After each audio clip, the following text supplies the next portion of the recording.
కుమారు వేషమా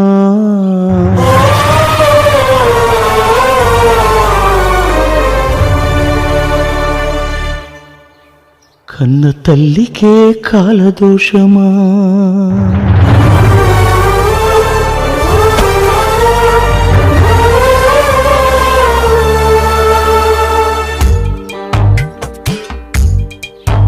నా దేవత కుమారు వేషమా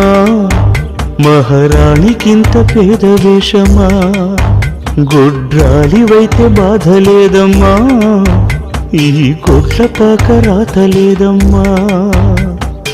ఏలే స్వర్గమనుకుంది మరి తన ఆశే నరకమయ్యింది భూమాత ఓర్పు తనకుంది ఇంక ఏ దిక్కు లేకపోయింది